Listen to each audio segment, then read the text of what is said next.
ಒಬ್ಬ news star chicken ಅಂಗಡಿಯವನು ಆ ಹುಡುಗಿನ ತುಂಬ ದಿವಸದಿಂದ ಕೂಡಾಕಿದ್ದಾನೆ. ಈ ಬಿಲ್ಡಿಂಗಿಂದ ಹುಡುಗಿ ಹೋಗಂಗಿಲ್ಲ ಬರೋಂಗಿಲ್ಲ. ಸ್ವಲ್ಪ ದಿವಸ ತವ್ರ ಮನೇಲಿ ಇತ್ತಂತೆ.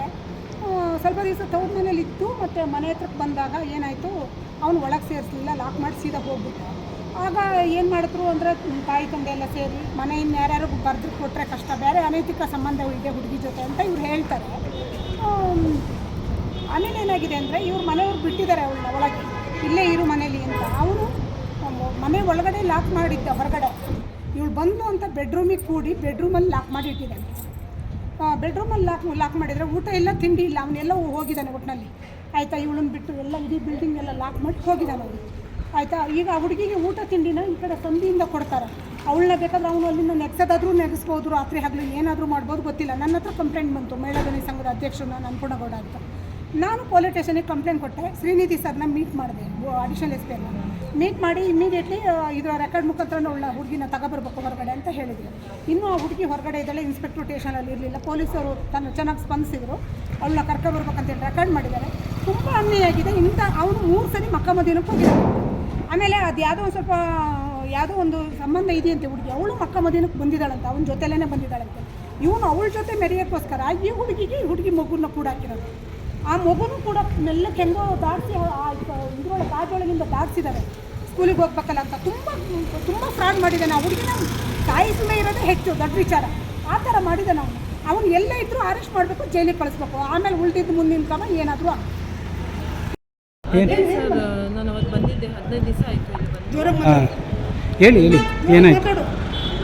ಅವ್ರು ಮಾತಾಡ್ತಾರೆ ಬಿಡಿ. ಅದ್ರ ಮುಂಚೆನೂ ಇದೇ ಓಡಾಟ ಇತ್ತು.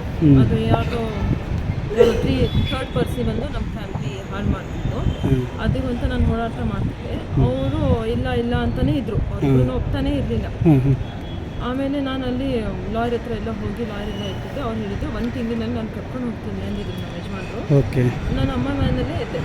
8 ತಿಂಗಳು ಹತ್ರ ಅವ್ರು ಬಂದಿಲ್ಲ. ಅದಕ್ಕೆ ನಾನು ಇಲ್ಲಿ ಬಂದಿದ್ದೆ. ನೋಟಿಸ್ ಕಳಿಸಿದ್ರು ನನಗೆ, ಡಿವೋರ್ಸ್ ನೋಟಿಸ್ ಕಳಿಸಿದ್ರು. ಅದಕ್ಕೆ ನಾನು ಬಂದಿದ್ದು. ಆಮೇಲೆ ಇಲ್ಲೇ ಇದ್ದೆ, 15 ದಿವಸದಿಂದ ಇಲ್ಲೇ ಇದ್ದೆ. ಮನೆಯಲ್ಲಿ ಯಾರೋ ನೋಡಕ್ಕೆ ಹೋಗಿದ್ದು ನಾನು ಸುಮ್ಮನೆ. ಅಷ್ಟರಲ್ಲಿ ಬೀಗ ಹಾಕ್ಕೊಂಡು ಹೋಗಿದ್ದೆ. ಈಗ ಎಷ್ಟು ದಿವಸದಿಂದ ಕೂಡ ಹಾಕಿದ್ದಾರೆ ನಿಮ್ಮನ್ನ? ಅಂದರೆ 2 ದಿವಸದಿಂದ ನಾನು ಇಲ್ಲಿದ್ದೀನಿ. ಒಳಗಡೆ ಕೂಡ ಹಾಕಿದ್ರೆ ಮನೆ ಒಳಗಡೆ? ಆಚೆ ಬರೋಂಗಿಲ್ಲ ನೀವು? ಅಲ್ಲಿಂದ ಬರೋಂಗಿಲ್ಲ. ಯಾವ ಕಡೆನೂ ದಾರಿ ಇಲ್ಲ ನಿಮಗೆ ಆಚೆ ಬರೋಕ್ಕೆ? ಯಾರು ಕೂಡ ಹಾಕಿರೋದು ಯಾರು? ಅವ್ರು ನಂಗೆ ಮನೆಯಲ್ಲಿ ಇರೋಕ್ಕೆ ಬಿಡ್ತಾ ಇರಲಿಲ್ಲ. ನನ್ನ ಮನೆಯಲ್ಲಿ ಇರಬಾರ್ದು ಅಂತ ಕೀಲಿ ಲಾಕ್ ಹಾಕೊಂಡು ಹೋಗಿರೋದು. ಯಾರು? ನಮ್ಮ ಯಜಮಾನ್ರು. ಹೆಸರೇನು? ಮೊಹಮ್ಮದ್ ಉಮೇರ್ ಅಂತನಾ? ಓಕೆ.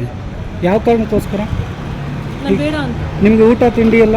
ನಾನು ಅದೇ ಹೋಟೆಲಿಂದ ತರಿಸಿ ನನ್ನ ತಮ್ಮ ತಂದು ತಂದು ಹಿಂಗೆ ಕೊಡೋದ ಇಲ್ಲೇನೆ? ಹಾಂ. ಈಗ ನೀವು ಪೊಲೀಸರಿಗೇನು ಸಂಪರ್ಕ ಮಾಡಿಲ್ವಾ? ಮಾಡಿದ್ವಿ, ಮಹಿಳಾ ಸ್ಟೇಷನ್ಗೆಲ್ಲ ಹೋಗಿದ್ವಿ. ಅವರು ಇವರೇ ನನ್ನ ಕದಿಯಕ್ಕೆ ಬಂದಿರೋದು ಅಂತ ಎಲ್ಲ ಹೇಳಿ ನನ್ನ ಮೇಲೇ ಕಂಪ್ಲೇಂಟ್ ಹಾಕಿದ್ದಾರೆ.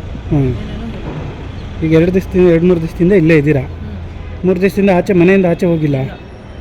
ಓಕೆ. ಈಗ ನೀವು ಪೊಲೀಸರು ಕರ್ಕೊಬರಕ್ಕೆ ಯಾರು ಆಚೆನೂ ಬಂದಿಲ್ವಾ? ನೀವು ಯಾರು ಪೊಲೀಸರಿಗೆ ಕಾಂಟ್ಯಾಕ್ಟ್ ಮಾಡಿಲ್ವಾ? ಇಲ್ಲ. ಈಗ ನೀವು ಆಚೆ ಬರಬೇಕೀಗ? ಮನೆಯಿಂದ ನಾನು ಮನೆಯಿಂದಲೇ ಬರ್ತೀನಿ. ಸರಿ ಓಕೆ. ನಿಮ್ಮ ಹೆಸರೇನು? ನಿಧಾನ. ಏನು? ನಿಧಾನ.